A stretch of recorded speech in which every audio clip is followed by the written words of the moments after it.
Hear ye, hear ye. You are listening to an old-timey podcast. I'm Kristin Caruso. And I'm Norman Caruso. And on this episode, I'll be talking about Disco Demolition Night. Woo! What the hell is that?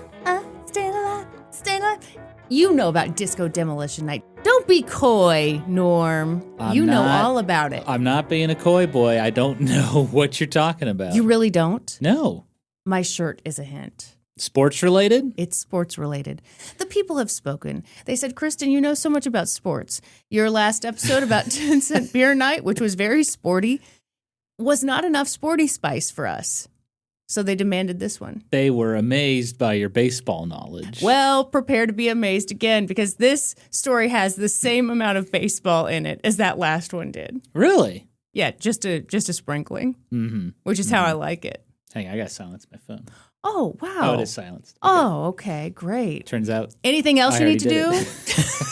Gotta walk the dogs. Take a quick pee break. Get a snack. Yep. You know, Norm, some of us are just barely surviving. We're here on Dayquil and a prayer. Oh, yeah, Kristin's been sick. Hey, I've not been dramatic about it, don't worry. But we'll see if I survive this episode. It's real touch and go because I have this deadly thing called a cold. We're praying like hell for you, Kristin. Thoughts and prayers are appreciated. Thank you, everyone. You caught it from me after we kissed one night. Huge mistake. It'll never happen again. Started out with a kiss. How did it end up like this? Is that what that song's about? Yeah, that's what Mr. Brightside's about. A guy smooches a girl and gets a cold. Norm, do you have a plug for us? Damn right I got a plug. Let's hear it. Folks, I hope you all had a wonderful Independence Day, the birthday of these United States. Kristin, our country is 249 years old. Can you believe it? I guess. You don't seem too enthusiastic about it. Listen, I saw a video of this woman the other day who was like, I just want everyone to know that I painted my nails red, not because I'm patriotic, but because I'm a slut. And I just really liked that a lot. That is good. That is good. And, you know, we accept not only patriots to this podcast, but also sluts. We want all the listeners of this small, sexy, independent podcast. And if you enjoy this podcast, perhaps you should consider supporting us over on patreon.com/oldtimeypodcast. You know, if you just want to dip your toes in the waters of Lake Old Timey, consider becoming a non-threatening fan. For just $5 a month, you'll get access to our monthly bonus episodes with full video, and you get to chitty-chat in our Discord server.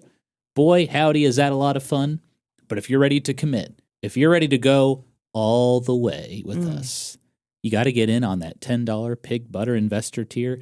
You'll get bonus episodes, signed card and stickers, early ad-free video episodes, access to our monthly trivia parties, 10% off all merch, and ad-free episodes of Kristin's old, decrepit, rotting podcast, Let's Go to Court. So head on over to patreon.com/oldtimeypodcast to sign up. Thank you, and let's begin today's episode. Woo! Are you ready for this, Norm? I'm ready. Okay. I've got disco fever. That's the perfect type of fever to have for this episode. I recommend we all develop a little right now. Picture it!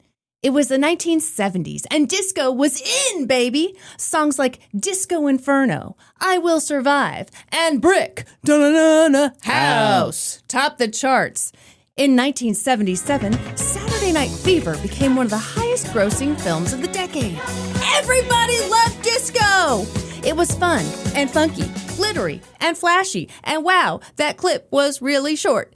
It was music you could dance to, music you could swing a bell-bottom to. It had started out small. Disco music had been shaped and embraced primarily by Black people, Latin people, LGBT people, and women! Disco music was freeing and empowering. It was about feeling good and looking good. What about white people? White people love disco music. Not all of them, as you'll come to find out. Well, I gotta tell you, my mom's white, and she really liked disco. Yeah, your mom's a woman. Well, she's also white. So. After After all, how could you get into Studio 54 if your hair wasn't properly feathered? If your afro wasn't perfectly round? If your shoes weren't platforms? If your dress wasn't metallic? If your button-down didn't reveal a thick crop of chest hair? Ooh. In that sense, disco was a little exclusive. Just try getting into the club wearing a pair of Levi's and a concert tee. I dare ya! Disco embraced people who maybe hadn't been embraced by the culture at large. But hold on. Oh my God. By the late 70s, disco was everywhere. See, business dudes had discovered that disco records made a lot of money. And soon, everyone was trying their hand at it. Oh, yeah. As soon as the corporations get a hold of something, then it gets really fun. It's not then cool. Everyone enjoys. No, then it becomes even cooler because we love corporations. And it's not cool anymore. Weird that you say that because I'm about to throw some really great examples in your face. We can't get mad, Norm, about the corporations getting involved. Because if disco hadn't been everywhere, we wouldn't have gotten such classic hits as Disco Duck. Oh, classic. This is a real classic song. Oh, we know it. We love it. Okay, this duck sounds like he's dying. How did you include such a long clip of Disco Duck, but such a short clip Kristin? of Night Fever, Night Fever? Kristin? Yes? This is the first time you are using the soundboard. Yes. You gave me the instructions. With plenty of disco songs, to use the chorus of each song. Okay. That is how long the chorus is of Disco Duck, which sounds like the duck is either constipated or dying in that song. But I followed the instructions. Okay, but I kind of said just the chorus because I was too lazy to actually look anything up. What I was hoping you would do is measure with your heart, which when it comes to disco music should be 3 times larger than average. Well, I got to tell you, Disco Duck had me feeling a certain way, so I made it extra long. Another great example? Uh-huh. If disco hadn't been everywhere, we wouldn't have Rod Stewart's 5-minute and 31-second chart topper, Do You Think I'm Sexy? On my body, and you think I'm sexy. Come on, sugar, let me know. No one asked for me to sing along. I'm very sorry. This song, I am not kidding you. Everyone, I feel like we can listen to that amount of it and be like, oh, it's fun. Have you ever tried to listen to that whole song? It goes on for days. It's a long song. It's a good song, but maybe a little too long. No, it's got a catchy da-na. Yes. Okay. Anyone who agrees with Norm right now, stop everything and force yourself to listen to that entire song. Because after 2.5 minutes, you'll be like, all right, I get it. No, I agree. It's a good song. It's just a little too long. My favorite Rod Stewart song, Forever Young. Great song. Forever Young. Forever I'm sorry. young. I wish we could play that clip. We can only play Disco Duck. That's all I've got on here is all these disco songs. Are you upset that you said mean things about disco being everywhere and corporations getting involved? Because clearly we got some real bangers. No. Corporations ruin all the cool underground stuff. They capitalize it. They monopolize it. Oh, boy. It's no longer cool anymore. This Disco Duck's getting on his disco soapbox. Disco soapbox, that's right. Here's the thing, Norm. Not everyone was happy with being teabagged by disco balls. Teabagged? By disco balls, yes. It's a brand new sentence, and I just invented it. You're welcome, everyone. Teabagged by... Okay. It really took a while for that to set in for you. It really took a while for it to settle onto your eyeballs. It's a deep joke because I was like teabagged by a disco ball. And I was like, wait a minute. Oh, balls. Okay, teabagged. By disco balls. Right. And yeah. Took me a minute. I'm a real deep thinker. Mm-hmm. That joke was not brought to you by too much NyQuil. That's for sure. That's okay. Right. This thing that was so black, so Latin, so LGBT, so feminine, you're not going to believe it, but it kind of triggered some folks. Mm-hmm. I'm talking, of course, about the rock and roll crowd, a.k.a. the white dudes. See, for a certain That's me. Congrats, Norm. Welcome to the party. See, for a certain segment of the population, the rise of disco was deeply upsetting. To witness a modern version of this phenomenon, I'd recommend you ask your drunk uncle what he thinks of Taylor Swift. No, ask him what he thinks of Kendrick Lamar's halftime show at the Super Bowl. Oh, well, oh, God, I didn't even think about that. Yes. Mm-hmm. Fuck. I've been trying not to curse as much, and I just blew it. I blame it on Disco Duck. But no, you're right. Disco fuck. Oh. Does he say fuck in that Norm, song? did you sing Disco Duck? Are you Disco Duck? Was that you in that costume? Are you a lot older than we think you are? Did I do a pretty good impression? It was a little too good. Yeah, Frankly, it's a little good. upsetting. I need to work on it. Anyway, what were you saying? You're trying not to curse as much, but... But that's a great example. Yeah. There was a weird, sort of unhinged hatred for disco music. Mm-hmm. And I would argue we see that with stuff today. And I'm just kind of frankly kicking myself because I came up with a little example, and you, off the top of the dome, off the top of the noggin, came up with the best example.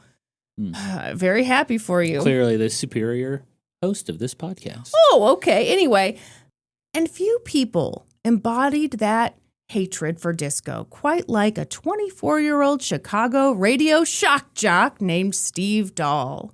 Steve Dahl? Yes. D-O-L-L? D-A-H-L. Ah, like Roald Dahl.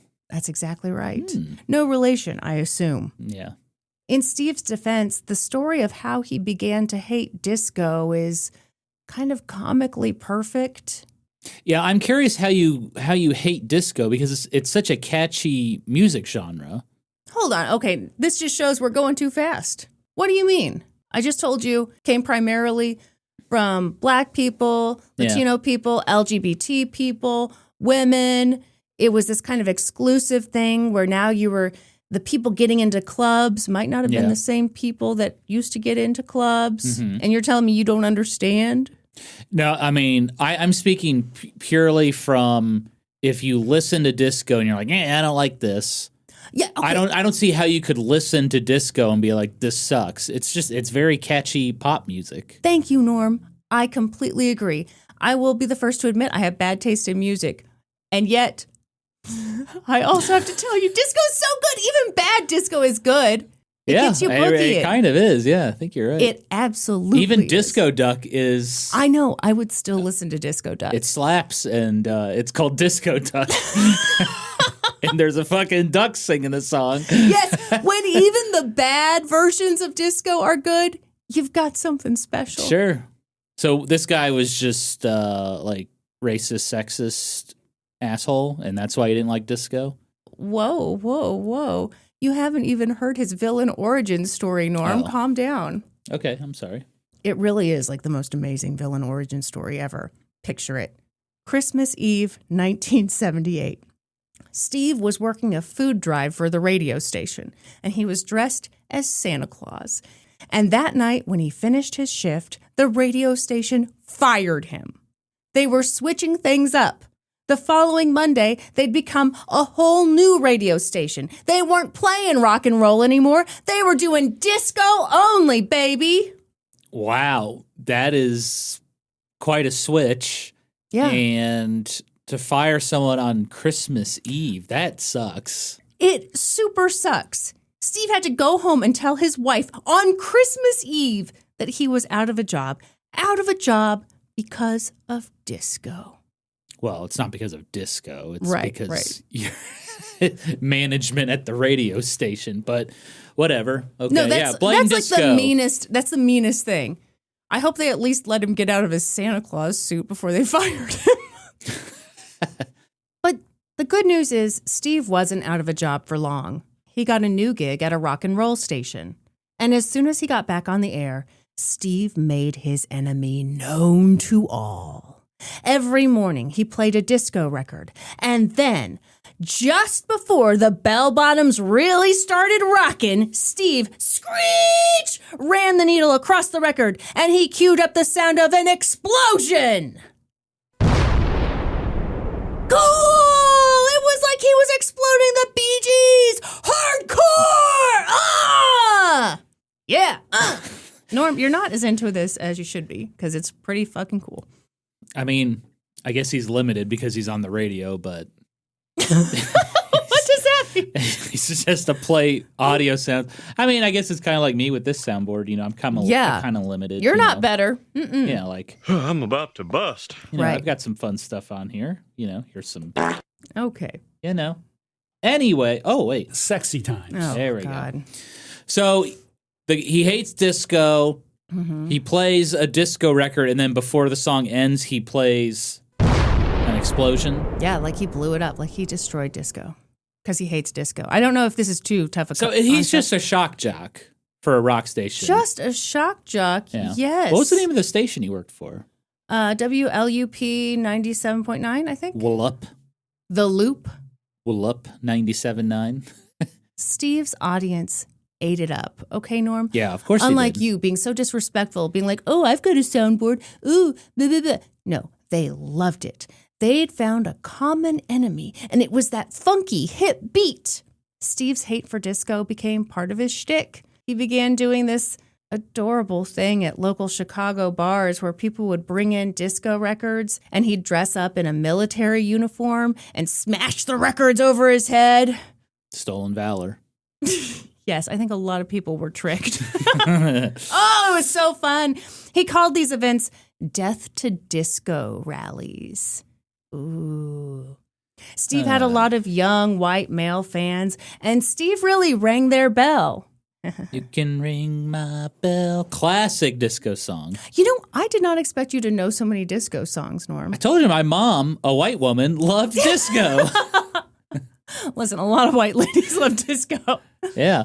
She loves ABBA. Yeah. ABBA is her. Yeah. She loves Bee Gees too, but ABBA. Did it make you uncomfortable growing up when your mom was constantly pining after a man after midnight? Yeah, That's it was not a joke. Yeah, Norm. That's real life for it actually caused a lot of problems in my family. So thank you for bringing it up. I'm sorry. All those years in family therapy. Yeah. Just one big joke to you.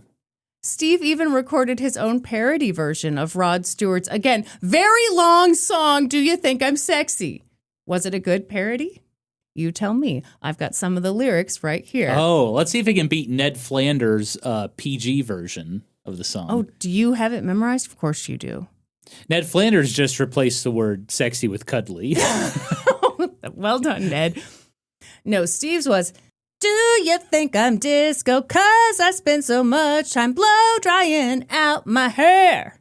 Do you think I'm disco? 'Cause I know the dance steps, learned them all at Fred Astaire. And if you think I'm bad at singing, you should hear Steve.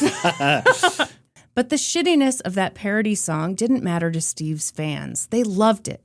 By that point, they had a sense of community, thanks in no small part to the super cool nickname that Steve gave them. You ready to hear it? The Insane Coho Lips.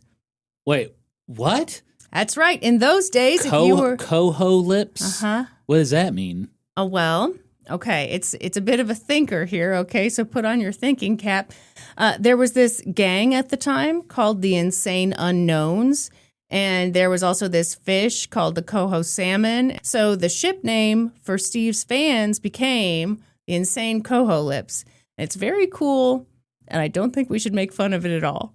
When you start off with the Insane, I immediately go to Insane Clown Posse. Sure, So. sure. But then you pivoted to Coho Lips, Uh-huh. which... It's a lot to think about. Mm-hmm. And I know, as a very enthusiastic member of the Insane Clown Posse yourself, you don't really identify with any other group. And I Right. respect that. Thank you. Mm-hmm. Soon, Steve's influence and the passion of the Insane Coho Lips caught the attention of the Chicago White Sox.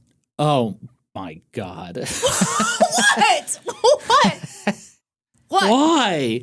What do you mean? How big was this? What do you mean, how big was this? How popular were the Insane Coho Lips? At this point in time, at this point in the story, it would have been hard to say.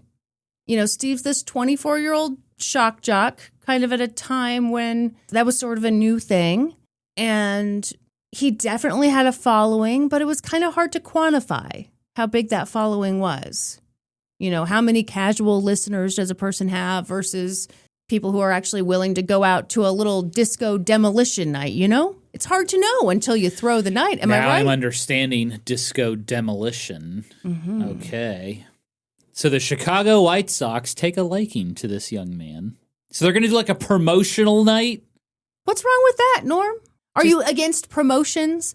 Wait, where's your bobblehead? Didn't you have a bobblehead? Yeah, it's down here. Oh, okay. Wow. Third shelf, yeah. Oh, wow. Sorry. Norm has a bobblehead from the Kansas City Royals. Here, He got it in a promotion. Apparently, he's anti-promotion now. I'll show it. Here you go. If you have the video version, this is the Kansas City Royals' original mascot. His name is Mr. Royal. Modeled after my father. He's just like a giant baseball with a crown. And a gigantic nose. It does kind of look like your dad, actually. Yeah. Got him on retro night. Okay. See, at the time, the White Sox were owned by a guy named Bill Veeck. And according to ESPN, Bill Veeck was the last person to buy a major league team without having an independent fortune. Have you heard of this man? Sounds familiar. Okay. That makes sense that you would have at least heard the name.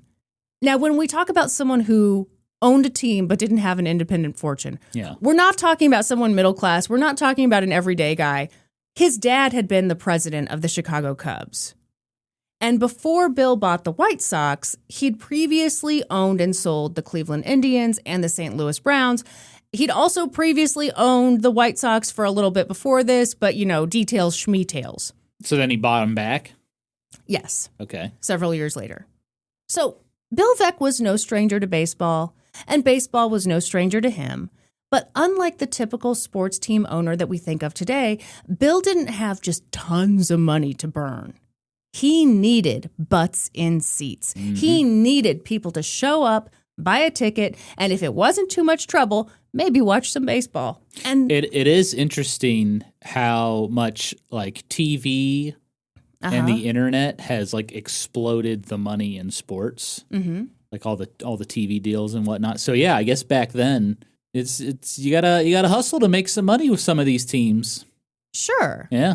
What ideas would you have, Norm? How about, Are you going to act like you just invented Disco Demolition Night? No.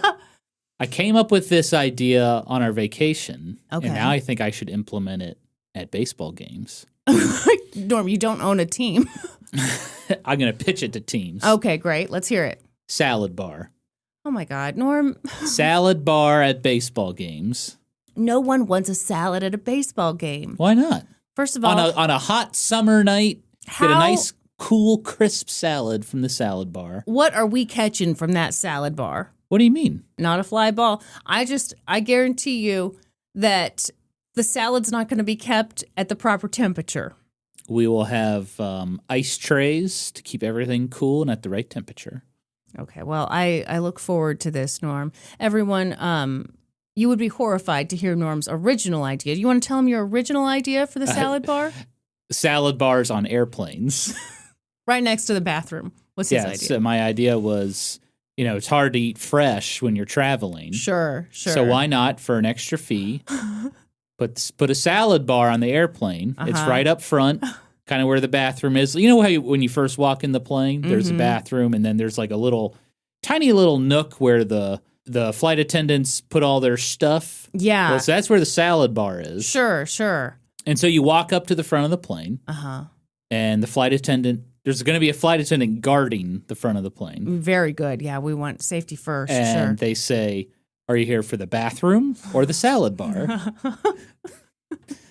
And, depending on if you purchased your ticket for the salad bar, you can get the salad.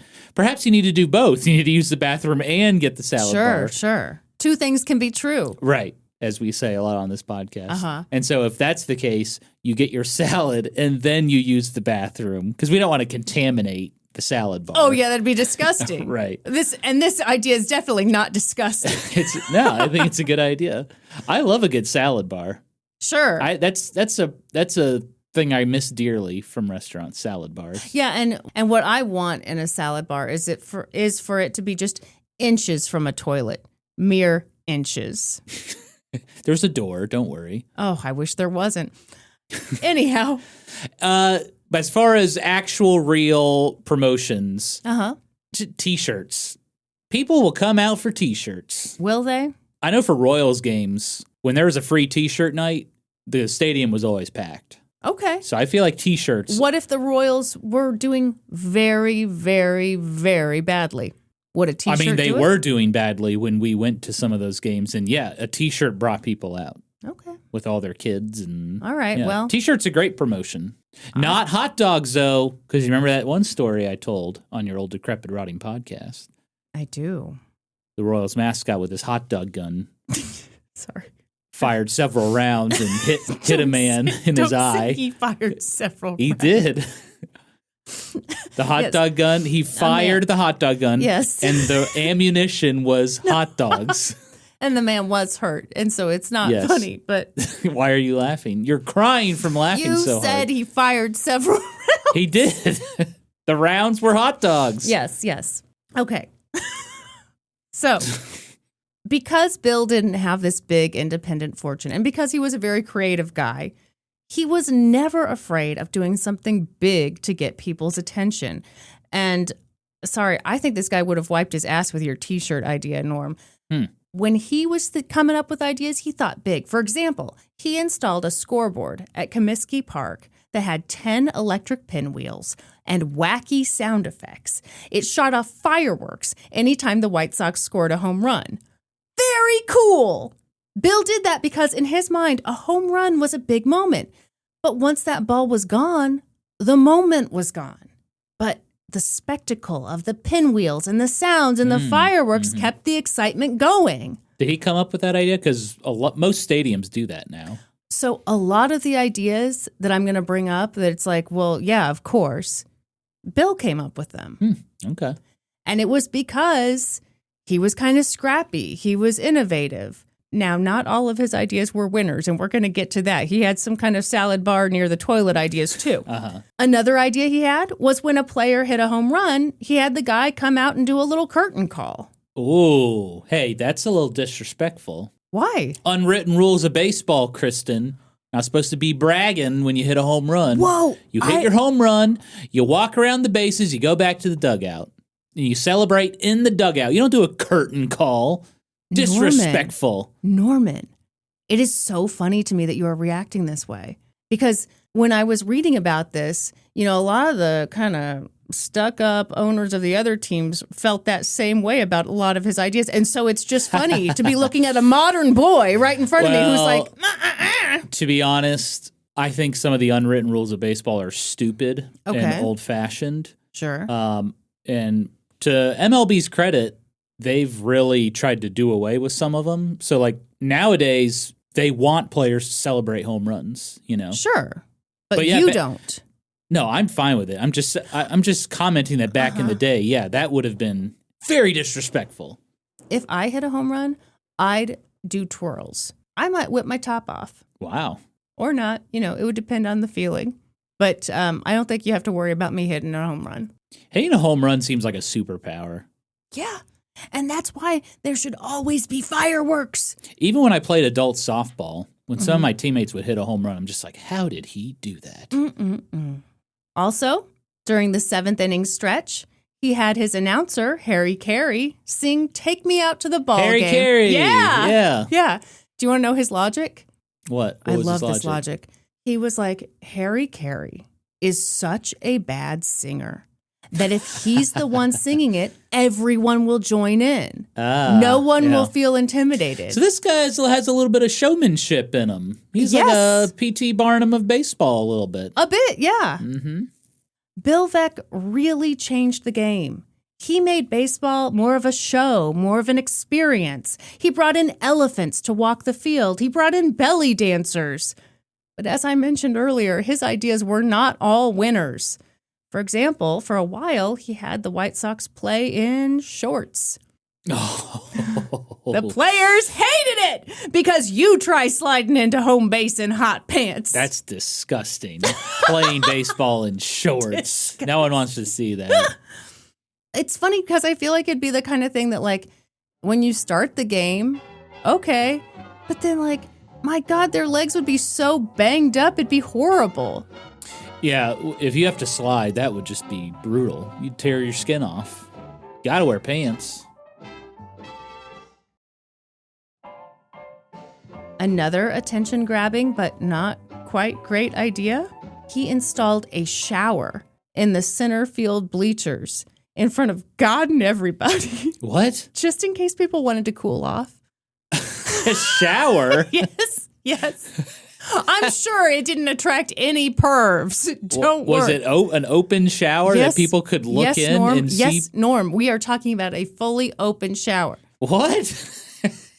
Again, that's weird. Low publicity. One idea I didn't mention here was, I think this was before he was sent off for World War II. He had an idea to, I think it was buy the Phillies, and he was going to fire all the white players and hire black players. Mm-hmm. But he mentioned it to the commissioner, and the commissioner was like, hell no, goodbye. Wait, when did he suggest this? I think he came up with the idea before he went off to World War II.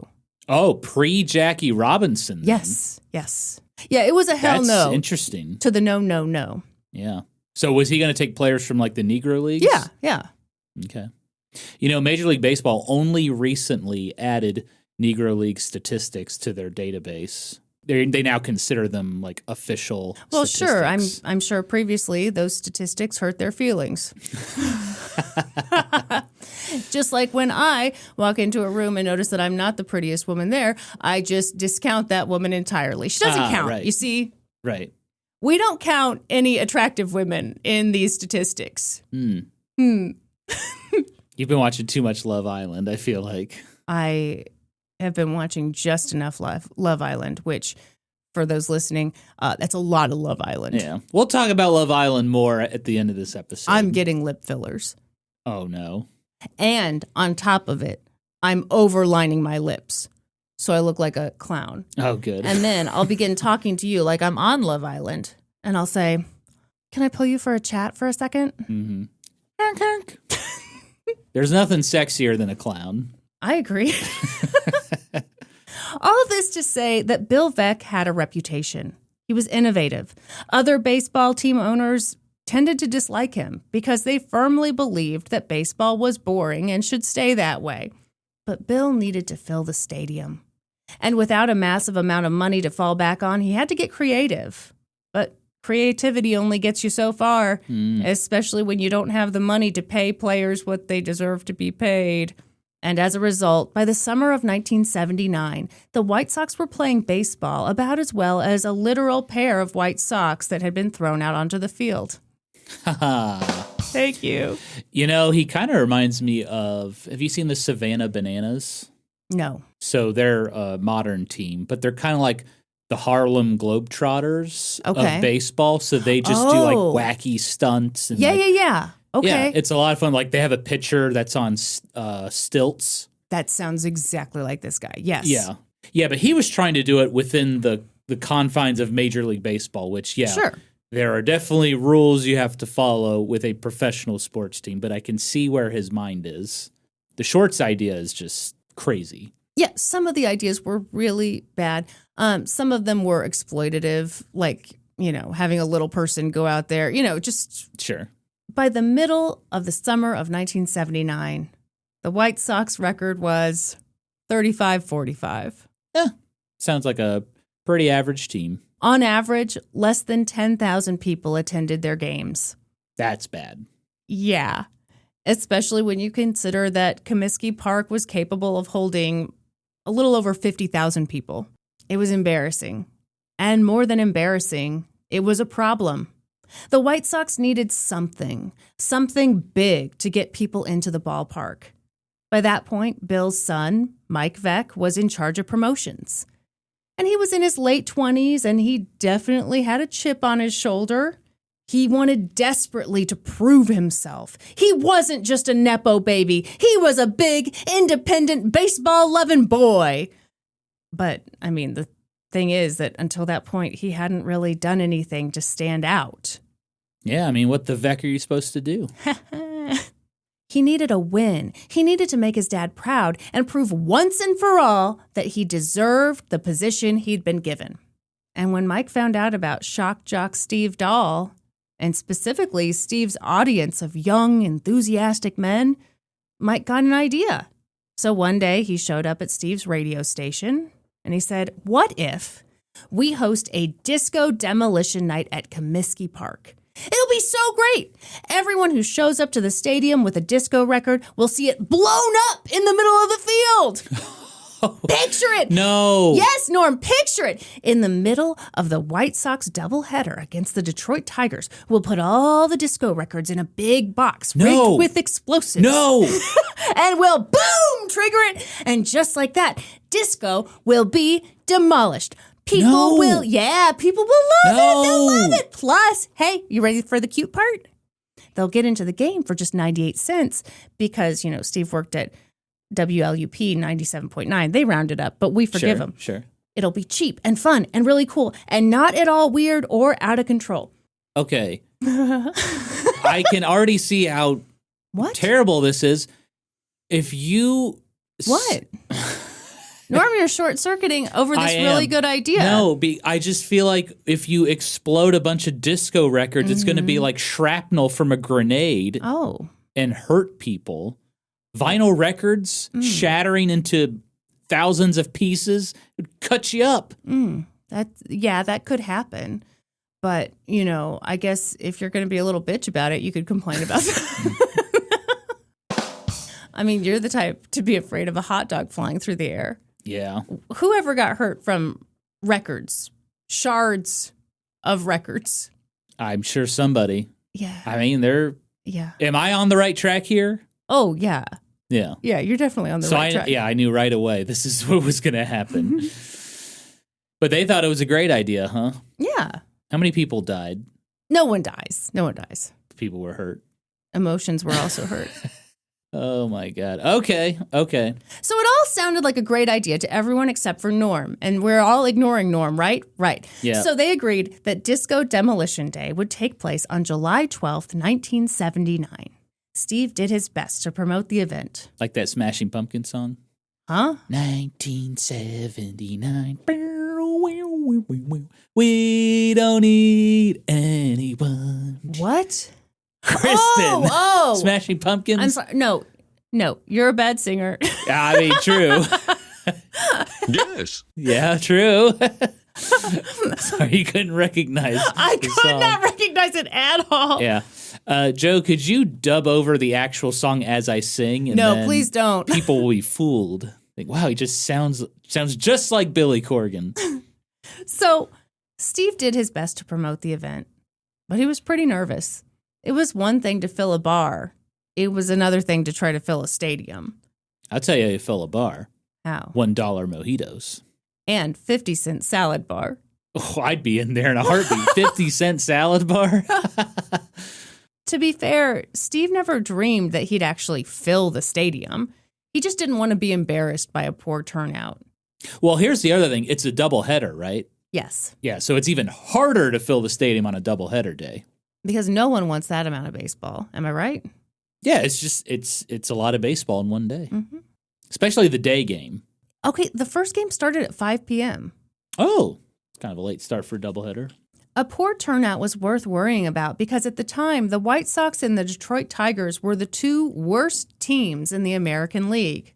Still, the event organizers hoped that this edgy, anti-disco promotion would bring in 20,000 people. That'd be about double the turnout of a regular game. For what it's worth, Mike Veck, ever the optimist, believed in the event and was totally prepared for 35,000 people to show up to the 5 o'clock game. And so... I have a question. What? You said the tickets were 98 cents? Yes. How much was a ticket usually at the time? Oh, I have no idea. I'm just wondering if that's cheap. Well, it would have to be cheap. I mean, nobody does a promotion. They're like, and now it's more expensive.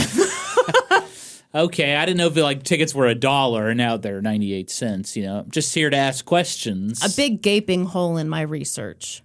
Clearly. I actually had that written out here, but I blew it up. So the only like big thing they're doing at this game is they're blowing up a bunch of disco records. The only big thing, Yeah. you don't understand how much I hate disco, okay? We want it to die. It's very unhinged. Please don't examine it. Okay. And so, July 12th, 1979 came along, and wow, Mamma Mia! So did the people. Tons and tons of insane coho lips as far as the eye could see. They came with disco records. They came with signs that read, "Disco sucks!" They wore rock and roll t-shirts. Did they care about baseball? Not really, but who cares? Soon the stadium reached capacity. An astounding 52,000 people filled the stadium. But here's the thing. There were more coming. So many more. What? And the people who were pumped to destroy disco didn't take kindly to being turned away. They snuck in. They shook the ticket booths. Were they hiding in that shower in center field? There's nowhere to hide. I don't know how to describe it to you, Norm. It's out there for everybody. I can't believe they sold this place out. They climbed the gates. They wanted to be part of the action.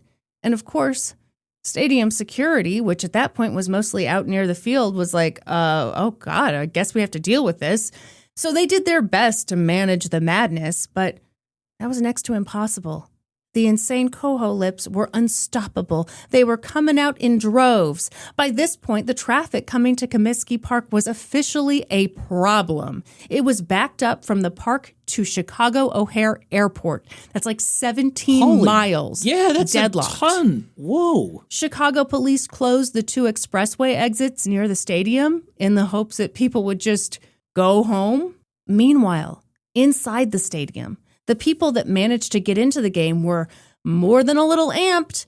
They'd only paid 98 cents to get in, so why not blow the rest of their money on beer? Hell yeah. They got drunk. They threw stuff onto the field. And if you're wondering what they threw, well, you should know that in the chaos of getting all those people into the stadium, the White Sox staff had, oopsies, kind of dropped the ball on collecting all the disco records. And let me tell you, you don't know fear until you've had a .45 whipped at you like a Frisbee by a drunk Chicago man. It would be a deadly weapon. Of course, the crowd wasn't just drinking. I regret to inform you that some people in the stands might have Shat their pants? brought along their pet skunks. What? Oh, weed? In fact, Marijuana?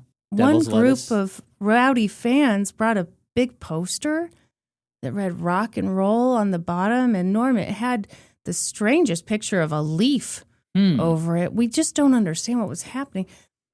As the manager of the Detroit Tigers later put it, quote, "Beer and baseball go together. They have for years, but I think those kids were doing things other than beer."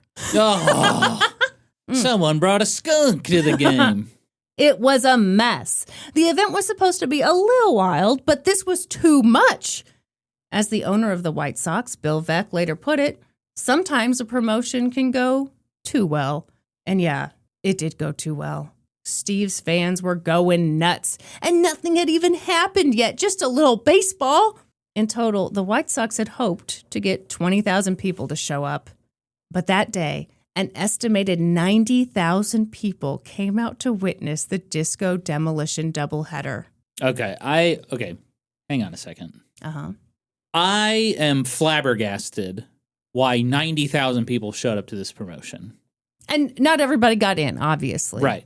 So I just Googled the average MLB ticket price in 1979. Okay. $4.12. So 98 cents is very, very cheap to get into a professional baseball game. Does the ticket cover both games? Because it's a double header. I assume. Holy moly. But you seem to be thinking that maybe some people in the crowd were just big baseball fans.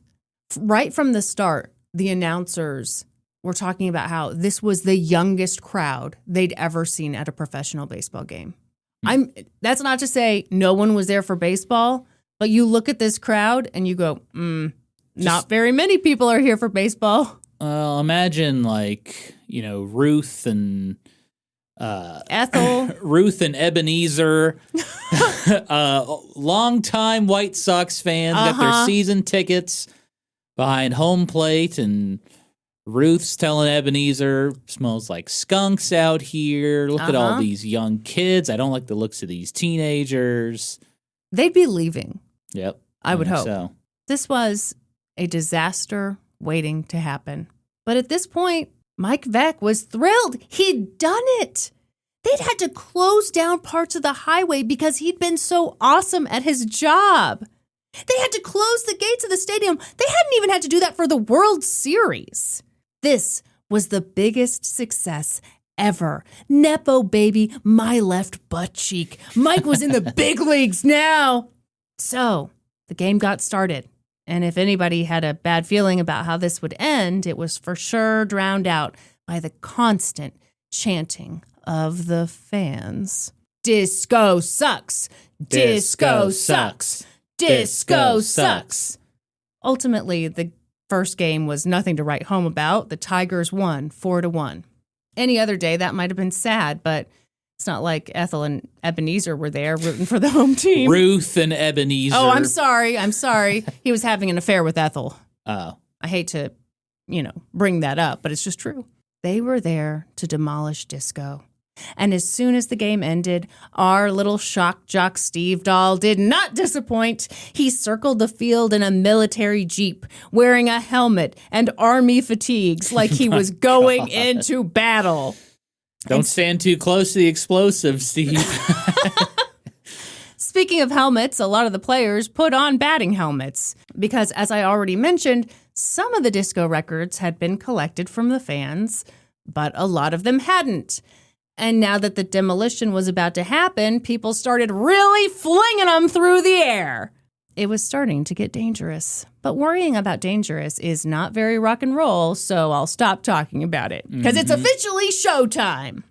The Jeep stopped in center field, and Steve grabbed the mic. He hyped up the crowd. He didn't prepare any remarks. Instead, he just spoke from the heart. He led them through chants. Disco sucks. Disco sucks. Disco sucks. Sucks.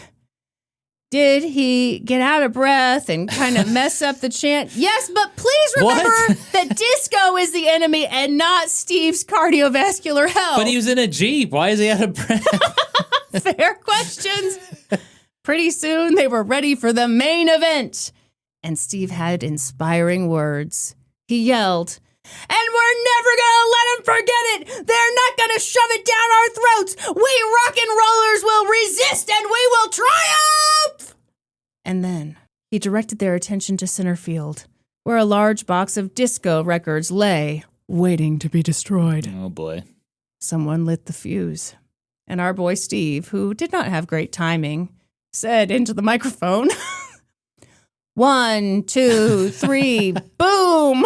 It hadn't exploded yet? So it took a while for the spark to make its way down the fuse. Did they have one of those old, awkward silence? They had one of those old cartoon plungers? Oh, I don't know, because the footage I watched didn't show the person lighting it, so I'm not sure about that.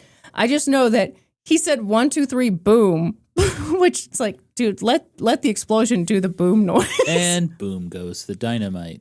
So there was this awkward silence, and the crowd booed because those disco records were still a-kicking. But then, oh wait, the sparks started flying, and then smoke everywhere! Records everywhere! Yeah. Shot into the sky! Yes. Shards of disco records splintering the night. Ow, ow.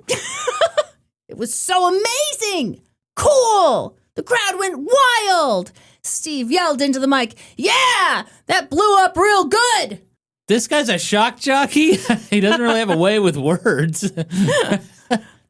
I think he might have been a little out of his element at this point. That blew up real good. Yeah. But maybe it blew up a little too good. And maybe the planning for this event had been a little lackluster. Because when they blew up the records, part of the box that contained the records caught fire. Mm-hmm. Some people refer to it as a dumpster.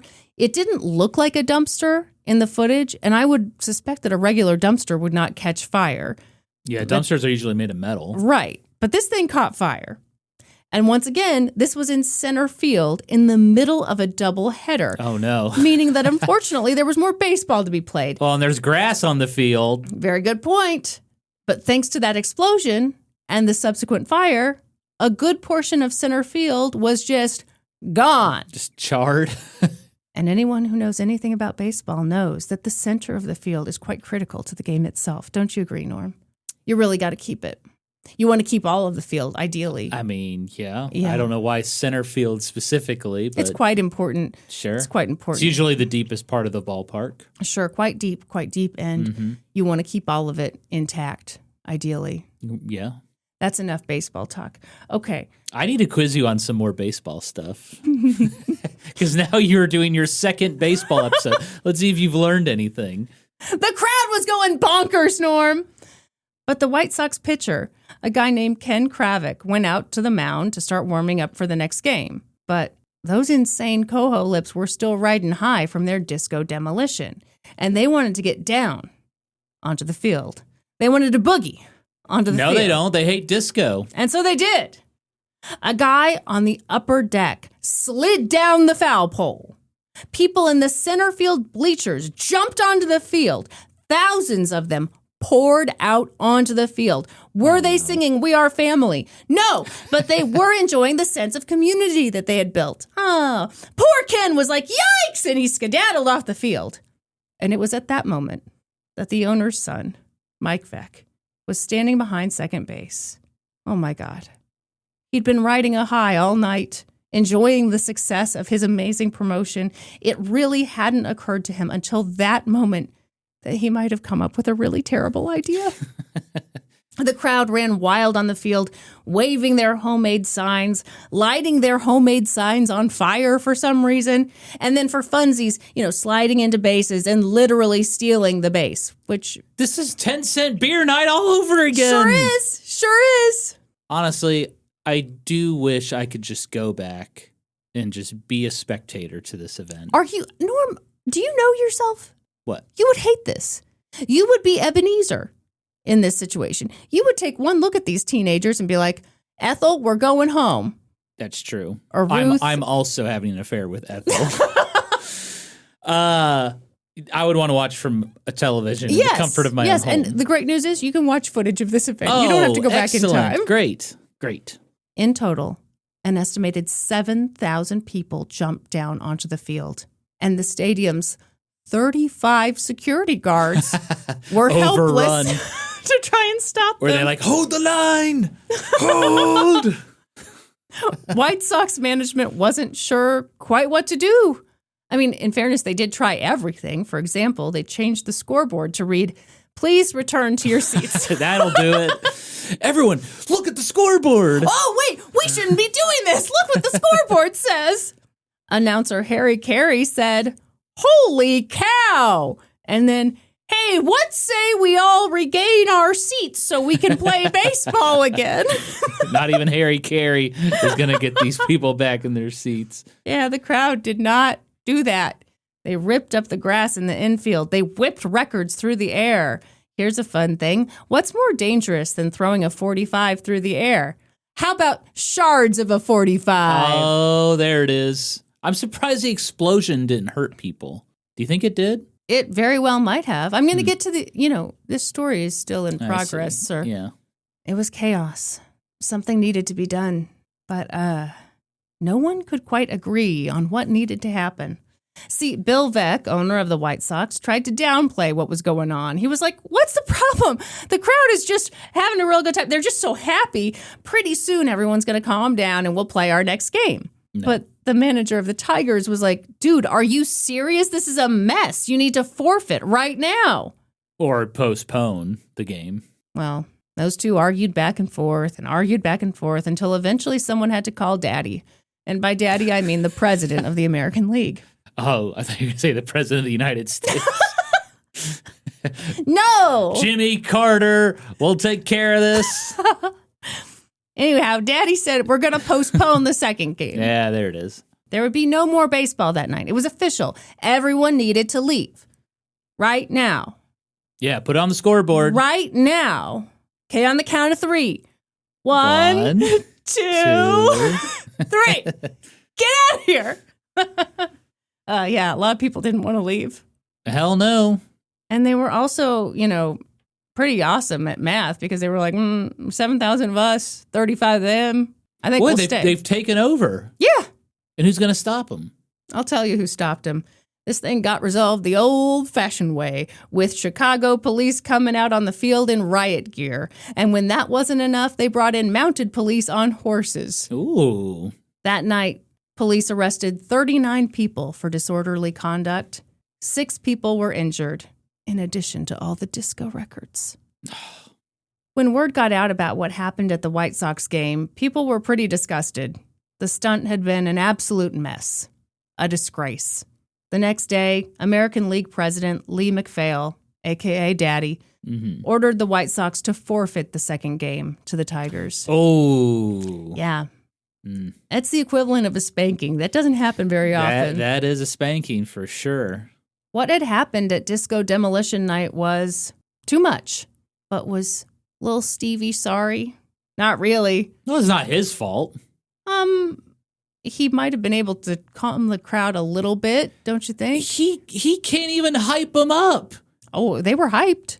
He was like, that blew up real good. You think his words are gonna? He's so uninspiring.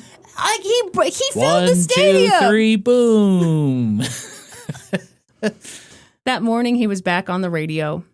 By that point, the calamity of disco demolition had hit the news, and the verdict was unanimous. Steve and his insane coho lips had been world-class assholes. Steve read a few headlines on air. He mocked them. And then he gave his thoughts. He said, I think for the most part, everything was wonderful. Some maniac cohos got wild, went down on the field, which you shouldn't have done. Bad little cohos. Gross. He's their daddy. Ew. In other words, sorry, not sorry. Yeah. But that dude should have been sorry. A lot of people say that this event, Disco Demolition Night on July 12th, 1979, is the event that killed disco. People talk about it like a book burning. The effect... What? Killed disco? That's what they say. The effect of it was devastating for a lot of artists and for people who really just loved the music or loved what it represented. And nowadays, modern coverage of Disco Demolition Night rightly addresses that the reason that hatred for disco spoke to so many people was that it was rooted in racism and homophobia and discomfort with something different. Oh, you don't like it, do you? I'm just thinking about it. Okay. A Chicago DJ named Darlene Jackson, who goes by DJ Lady D, was interviewed about it. And she said, quote, I think part of what Steve tapped into was a little bit of this unspoken transcript that this is the music of Black people, of gay people, of Latino people, and we should not accept it. We should not try to be part of it. And so that's why people perceive it as a homophobic and a racist event. That unspoken transcript, a lot of us heard it. A historian named Ayana Contreras was interviewed for a documentary called The War on Disco, and she said, yes, you had a perfect storm of disenfranchised youth and alcohol. But I don't think that Steve Dahl intended for a riot to happen. I think the ultimate point was that it was the other. That's what they were rallying against, the people who were not like themselves. As for Steve, well, he's still around, and he doesn't much care for the modern interpretation of Disco Demolition Night. Yeah, what does Steve say? He's said a lot of things over the years, but in an interview he said, the worst thing is people calling disco demolition homophobic or racist. It just wasn't. It's really easy to look at it historically from this perspective and attach all those things to it. But we weren't thinking like that. What do you think? I think that's so stupid. First of all, I completely believe Steve. You know, he's a 24-year-old shock jock. He's just trying to rile people up. Sure. I fully believe that at that point in time, he did not understand why people were responding so strongly to his hatred for disco. Mm-hmm. I would bet anything that he was just a guy trying to build his platform, and he said something that caught on, And maybe he didn't fully understand why it caught on, but he ran with it because that's what you do. Yeah. But it's always disappointing to me when years go by and people can't get beyond the thing of, but my intention was this, but I didn't intend for that, you know? I think you've got to ask yourself, why did this catch on with people? Yeah. And I think it's obvious why it caught on. Mm-hmm. It was racism and it was homophobia. And yeah, I don't believe that Steve consciously did that. I don't think Mike Veck consciously did that. I think Mike Veck really was trying to fill seats. And he had a chip on his shoulder. Yeah. And, this was going to be a big thing. Yeah. And, I feel like rock and roll fans have always been like that with, new, trendy genres of music. See, I think a lot of it comes down to who likes the music and who's making the music. So I've always thought it was so weird. Especially if anything takes off with teenage girls. As a white lady, that's what I'm going to pick up. Okay. Teenage girls. When Justin Bieber first came on the scene. Baby, baby, baby. Oh, and he had his little swishy haircut. If people were wondering what Justin Bieber sounded like, That's exactly. That wasn't a clip. Believe it or not, that was Norm singing. But no, do you remember when he first came out on the scene? Mm-hmm. He's clearly a child making music for other children. Yes. But 40-year-old men made it their thing to dunk on him and dunk on all the, Justin Bieber. And it just seems like anytime there's anything that little girls like or, some specific group likes, it's suddenly not weird at all for 40-year-old dudes to talk shit on it, which I always think that's weird. If it's not for you, don't worry about it. Yeah. If it's not hurting anybody, don't worry about it. Mm-hmm. I remember when the Rock and Roll Hall of Fame announced they were going to start inducting hip hop artists. Uh-huh. The old crotchety rock People and roll were really fans cool about lost their minds. That ain't rock and roll, blah, blah, blah, blah, Very cool. Mm-hmm. No one should go to therapy. No one should examine it at all. No. I didn't care about Justin Bieber because I heard Justin Bieber and was just yeah, that's just what the young people like right now. That's a normal That's just thing, what happens. Yeah. It's like when you were young and Hanson came out, and I'm sure a bunch of old crotchety people were like, what are these boys with long hair singing and bebopping on the keyboard? These girls are going crazy for it. Norm, you do a great impression of an old man. Thank you. Now, when Susan Boyle came out, boy, was I all in. We all know it. We all know it, Norm. Mm-hmm. I dream. It's funny. I've been thinking about that concept of you do something and it takes off with an audience and maybe you don't fully understand why. Mm-hmm. And the example that keeps coming to mind is from our real life. And I think I'm going to try to describe it. And if we have to cut it, we'll cut it. I'm going to try to be really, really vague. Okay. So it's not clear who I'm talking about. And it might be so vague that it's not even worth mentioning. But quite a while back, there was this YouTuber who made videos that I would watch them and be like, oh, these are sexist videos. To me, it was not a mystery. They're sexist. Okay. So he's making these videos. He's developing this following. Okay. And then all of a sudden, he did this video. And it was about something sexist that happened to a woman. And he was talking about how bad it was. And his audience just went for him. They were so mad at him for having this take. And he was shocked by his audience's reaction. I think I know who you're talking about. And I remember thinking, wow, that's so funny. This guy has been putting out these perhaps mildly sexist videos for however long, building up an audience, but clearly he doesn't see them as sexist videos. Clearly he doesn't understand what is striking a chord with his audience. Right. And so then he says something to defend a woman who's been the victim of something sexist, and he was just shocked by who his audience was. Yeah. What do you think? Was that worth bringing up? Sure. But I want to get back to Mike Veck, Bill Veck's son, Okay. because he had a take that I thought was kind of interesting.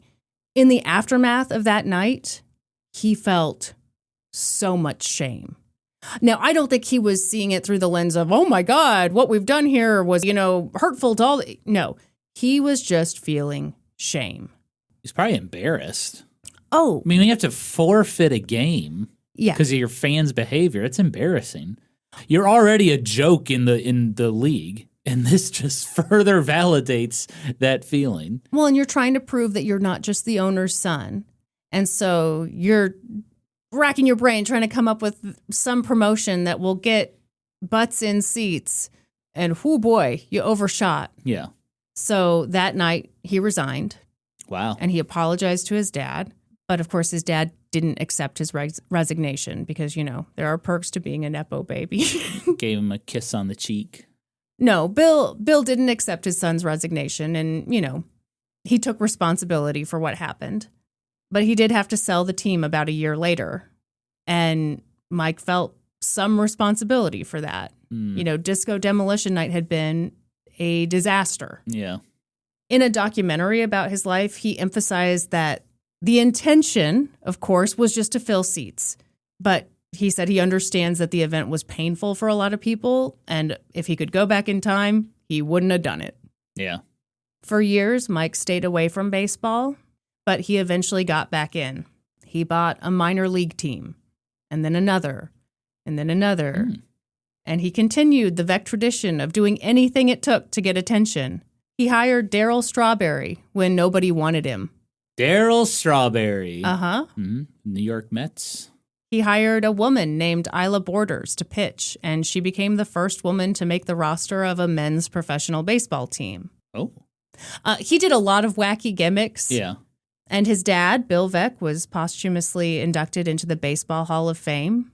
And Mike Veck has definitely made a name for himself in baseball, but he is still, to this day, best known for spearheading the disastrous Disco Demolition Night. Poor Mike. But did Disco Demolition Night really kill disco? Or did it live on? Did it survive? Is it still staying alive? Whoa. In an interview, the fabulous Gloria Gaynor took issue with the idea that this event killed disco. Yeah, I do too. I honestly have never heard of this event, and I feel like disco, I lost popularity, but to say that it killed disco. Yeah, I don't know. It's hard to say because people certainly say that, and I hesitate to be the one who's like, well, I doubt it, not really knowing. But I do think it's that thing of it was getting too corporate, it was overexposed, and then maybe there was a tipping point. But I want to share her quote because I think it's a good one. Okay. She says, "My first reaction was that it was silly. If you don't like the music, don't listen. Mm-hmm. I still don't think it affected anything except the use of the word disco. The music's alive and well. It just changed its name to protect the innocent. And if they did kill it, they didn't kill me." Woo! You can't kill disco. Great song. Yeah. One quote that I didn't include was, people talking about watching footage of the event on TV. Yeah. And I can't remember who said it, but they were like, if that had been a bunch of black and brown kids, thousands of them jumping down onto the field, tearing stuff up, lighting stuff on fire. Yeah, it would have ended differently, I think. Anyway, that's the story of Disco Demolition Night. How have I never heard of that before? I don't know. It's funny. 10-cent beer night I have heard of. Well, I think part of it is 10-cent beer night is just fun and goofy and just a disaster. Disco Demolition Night, it's not goofy, because of homophobia and racism. It just brings in this other angle to it that is uncomfortable to reckon with. And I feel like if you're trying to tell a fun story, this really isn't a fun story. Yeah, I mean, 10-cent beer night was entertaining in that. Yeah, a lady whipped her hooters out in like the second inning. Yeah. It's too soon for Hooters. Yeah, I don't know. This one didn't seem as fun for sure. No, it wasn't as fun. Yeah. It definitely wasn't. And it's funny because when I covered 10 Cent Beer Night, we got a lot of recommendations to cover this one. And I was like, oh, that sounds so fun, just kind of seeing the highlights of it. But then you get into the deeper cultural implications and what it meant for different groups of people. And it's like, oh, God, this just sucks. Yeah, it's a little deeper than It's a lot deeper than 10 Cent Beer Night. It's a lot deeper. Think of the cultural implications of 10 Cent Beer Night, Kristin. I'm thinking about it right now. Oh, my thoughts are done. Oh. But no, I think it also, Disco Demolition Night, I think it's an interesting study in how we reckon with the things we've done in life. Yeah. And do you get super defensive and say, no, that's not what it was about. It wasn't about racism. It wasn't about homophobia. Or do you try to take a more nuanced take and realize like, oh shit, maybe that struck a chord with people. Never underestimate the subconscious feelings, Yeah. I'm just imagining if a team was like, we're having a hip hop destruction night. Oh God. We are sick of hip hop. Can you imagine?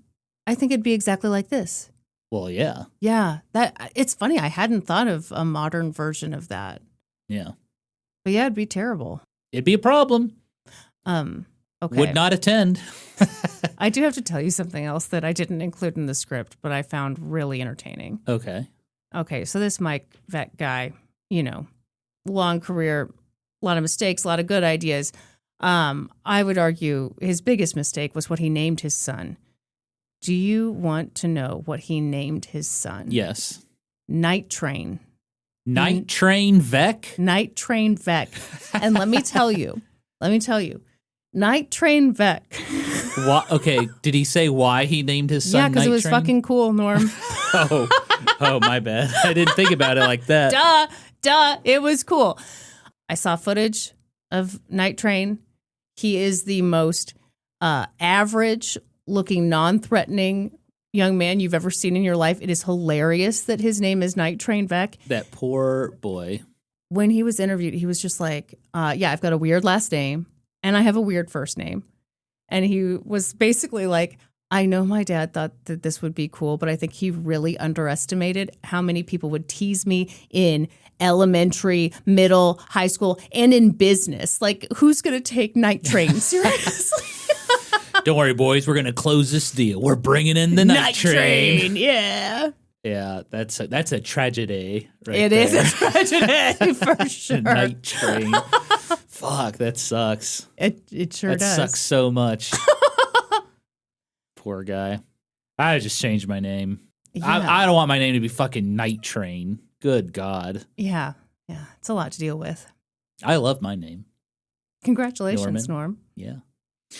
Well, Kristin, thank you for that interesting tale. Surprisingly serious tale. Surprisingly serious, since it was about disco and demolition and nights.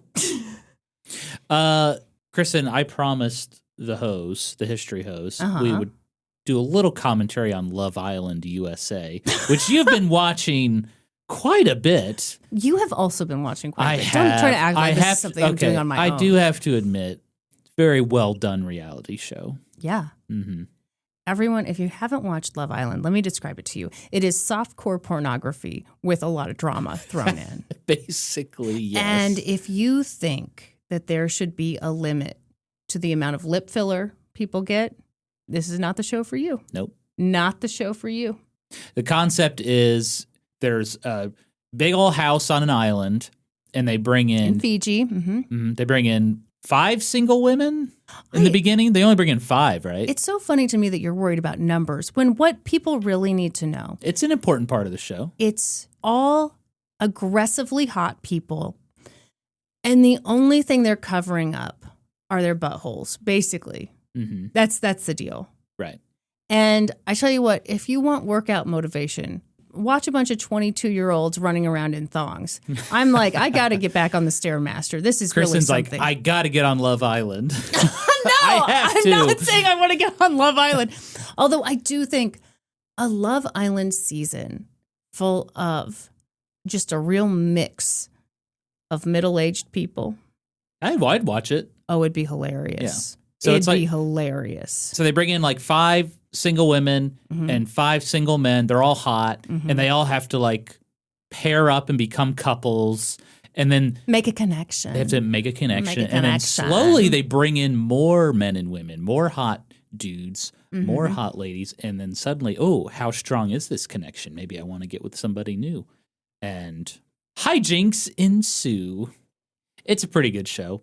I think it's way too long. There's like 40 episodes a season, which is insane. There are a million episodes. And if you're thinking, oh, this is a half an hour show, absolutely not. It is a very long show. It's a full commitment. You've got to really be in it for the long haul. And if you don't like the sounds of people sloppily making out with each other, this show is also not for you. Yeah. They get that mic in close sometimes. Can you imagine being 22 years old and being on that show? Oh, God. I would have me made as a 22-year-old absolute fool of myself. Oh, I would have been terrible on that show. I was so shy at 22. Yeah, but you know what? Here's what might have happened. America would have fallen in love with me. Sure, but also... And I wasn't in good shape either. Well, yeah, neither one of us would have made the show. I'm just saying, this is fantasy land, okay, Norm. Right. I'm just saying, like, I can see in a situation like that where everyone is aggressively trying to couple up, a guy who's a little more quiet and reserved, people might be like, oh my God, a mystery man. I need to know him better, when really you're just scared shitless and you're like, you know, hiding out, making avocado toast for everyone. Oh, Norm's in the bathroom again. I hope he's okay. It's the nervous poops. This is just a lot of social interaction for me. Looks like Norm's having toast again for breakfast. Oh, these boys are a lot bigger than me. I mean, it would be many things. It would be the social interactions. It would be being away from home, not sleeping in my own bed. Missing your mommy, sure. Yeah, I'd miss my mom, for sure. Yeah. I lived with my mom when I was 22. I know. When Chris and I first started dating, I was living with my mom. Oh. Yeah. Love Island, I would not do very well on, but it is very entertaining to watch. The conversations they have on the show are just amazing. They're so deep. They might be too deep for you. Awe-inspiring. For example, this is a true story. Norm and I just watched an episode where this young couple started talking about how they had both seen the movie. Was it Avatar, The Last Airbender? The show, TV show. Oh, TV show. Okay, so they'd both seen this show. Okay, like that's it. They'd both seen a TV show. Right. Well, they were both blown away by this. Couldn't believe it. And in the confessionals afterward, they were talking about how amazing their conversation had been. Right. Amazing. They also discussed the film Shrek. Which is a little-known film. Not a lot of people have seen it. So when you find someone out in the wild who has also seen Shrek, you got to open mouth kiss them. That's my deal. Yeah. Full tongue. Wedding ring, off. Yeah. Norm will understand. This dude's seen Shrek. This guy knows about Shrek. I'm fucked. Kristin's going to leave me. So do we give this 2 thumbs up? 12 thumbs up? What do we give it? Love Island? Yeah. Oh, 2 thumbs up. It's a good reality show. Okay. All right. There are some things they do in the show that I would change. Oh, okay. Tell me more. The challenges, they don't mean anything. That's what I love about it. One, they go on for way too long if they don't mean anything. I mean, you fast forward through a lot of them. Well, I do, because sometimes the challenges are disgusting. Yeah, it's really, the challenges are really about like trying to make people jealous, because a lot of them are like, okay, you grab this banner and then you go make out with so-and-so, whoever's banner you grab. Norm, you don't understand enough about drama. That is the point of the challenge. You got to have the drama, and my favorite, if I'm picking a favorite, is when they pick like, here's what America is saying about you. You have to guess what someone tweeted, and then people get in their feelings, and it's a whole thing. That's actually a good challenge, actually. Yeah. Like reading America's feedback on them. The other thing I don't like about the show is that lot of the contestants come on and they say how old they are, and it makes me feel very old. And so I came up with a suggestion that when you come on the show, you don't say your age. You just say, I was born before or after 9/11. And that gives me a much more general frame of reference. It doesn't make me feel as bad. So please. So bringing up 9/11 makes you feel better? I say. And it wouldn't just be one time. It'd be every contestant. Right. I want the contestant to come on and say, hi, I'm Nicholas. I was born after 9/11. I'm 6'1", 205 pounds, and I love a girl with a big old booty. You know, something like that. This is right up there with your salad bar by the bathroom idea. Pure gold, solid gold. I will say, of course, you can't help but feel old watching Love Island. You also can't help but feel like a hypocrite if you're me, because I was watching this for like a long time, just giggling at these people who would come on and be like, I'm Hannah, I'm 22, and I've really been through some stuff because I've been in 2 relationships. So I'm blah, blah, blah. And I was like, oh my God, these kids. And then I realized, after like a long time of being like, these kids, that I met my husband when I was 22. See, you're looking for love. That's true. all they're looking for. They're It's looking true. for love. Except We're I didn't old. get any prize money when I paired up with you. Feels like a real missed opportunity. Wow. Were you paid to date me or something? No, that's what I'm saying. It was all free. Deserved a prize? So was it that bad dating me? That's not was what it that I'm bad, saying. Kristin? Oh my God. Ugh. Trouble's brewing, folks. Speaking of bad, I just realized I never really filled out my sources for this, so we'll see how it goes for our outro. Oh boy. Okay. should we wrap this episode up and see how Kristin does? Yeah, because my Dayquil's really, wearing off. And also, we've got more Love Island to watch. Absolutely. I have to know how my girl Alandria's doing. Oh, and that's the other thing, is Norm is obsessed with Alandria. I also am too, but Norm is more in like maybe he'll leave me for Alandria way. No. You only say that because... What? She might have other prospects, is what I'm saying, Norm. Oh, okay. No, you are my one and only, dear. Oh, thank you. Even though my parents paid you a prize money, I wish they had. Anyway, Kristin, you know what they say about history hoes? We always cite our sources. Maybe. Yeah, and we always fill out our sources. That's right. For this episode, I got my information from 2 documentaries, The Saint of Second Chances and The War on Disco, plus reporting from ESPN, WBUR, and PBS. That's all for this episode. Thank you for listening to an old-timey podcast. Please give us a 5-star review wherever you listen to podcasts. And while you're at it, subscribe. Support us on Patreon at patreon.com/oldtimeypodcast. Join the Reddit community r/oldtimeypodcast. Follow us on Facebook and YouTube and Instagram at Old Timey Podcast. You can also follow us individually on Instagram. I'm at Kristin Pitts Caruso, hey, and he's at Gaming Historian. And until next time, toodaloo, ta-ta, and cheerio! Bye.